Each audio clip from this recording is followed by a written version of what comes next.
Movie की start में हम देखते हैं कि अंतरिक्ष से एक मीटियोर जैसा कुछ तेज़ी से धरती की रहा है और फिर वह जहाँ से भी गुजरता है वहाँ से बिजली चली जाती है।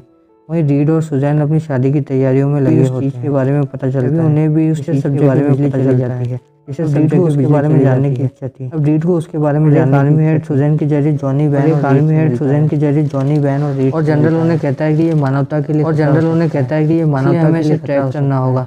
इसलिए हमें इसे ट्रैक ये सब काम शादी के बाद करेगा। वह ये सब काम शादी के बाद करेगा, लेकिन वह उस पर काम करने लगता है। लेकिन वह उस पर काम का मन रखने के लिए ऐसा काम सुजन का मन रखने के लिए ऐसा शादी के दिन एक मैसेज मिलता है, जैसे कि अपनी शादी के दिन एक मैसेज मिलता है के पास आ चुकी है। वह चीज़ जब उनके शहर के पास बिजली चली जाती है, जिससे कि उनकी शादी की रिकॉर्डिंग करने वाले हेलीकॉप्टर शादी की रिकॉर्डिंग करने वाले हेलीकॉप्टर भी बैन उसे रोकने लगता है और रीड बैन उसे रोक लेता है। जॉनी को जाने के लिए उस चीज़ के पीछे जॉनी को जाने के लिए कहता है।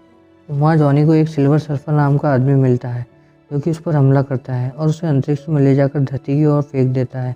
अब जॉनी उस सब से बच जाता है और उन तीनों को आकर उस बारे में बताता है।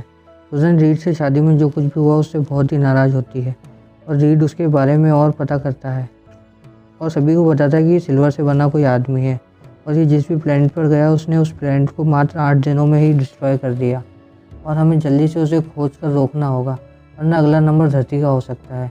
इनको पता चलता है कि वह धरती में बहुत से गड्ढे कर रहा है और वह जहाँ गड्ढा करने वाला होता है वहाँ पर ये लोग पहले ही चले जाते हैं और सिल्वर सर्फर भी वहाँ आ जाता है,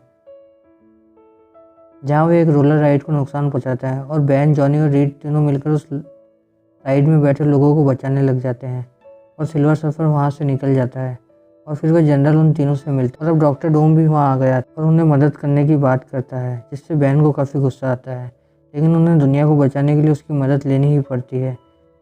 अब डूम उन्हें बताता है कि उसकी सारी शक्तियाँ उसके बोर्ड में है, हमें बस उसको उसके बोर्ड से अलग करना है। और सिल्वर सर्फर ने उस पर भी हमला किया था, जिसका वह वीडियो भी दिखाता है।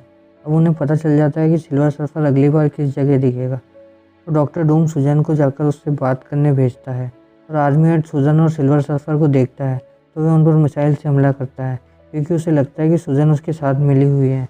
और फिर वह सुजैन की जान बचाकर भागने लगता है, लेकिन आर्मी जैसे जैसे करके उसे बोट से गिरा देती है और उसे पकड़ लेती है, उसे टॉर्चर करती है और फैंटास्टिक फोर को उससे मिलने नहीं दिया जाता और सुजैन गायब होकर उससे मिलने जाती है। यहाँ वह बताता है कि वह किसी गैलेक्टस नाम के आदमी के लिए काम करता है और वह अगर ये सब काम नहीं करेगा तो गैलेक्टस उसे मार देगा और गैलेक्टस भी अब धरती की ओर आ रहा है। और वहीं डूम को आर्मी से उस बोट को जांचने की परमिशन मिल जाती है।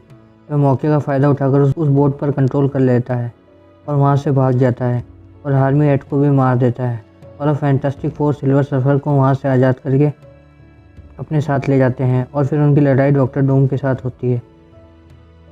अब डूम एक भाले सिल्वर सर्फर पर हमला करता है, लेकिन उससे बचाने के चक्कर में सुजैन खुद घायल हो जाती है और अब गैलेक्टस भी धरती पर आ चुका है और जॉनी डूम से लड़ने का फैसला करता है। और वहीं सुजैन अब मर चुकी है, लेकिन सिल्वर सर्फर उसे अपनी शक्तियों से फिर से जीवित कर देता है और जॉनी डूम को हरा देता है।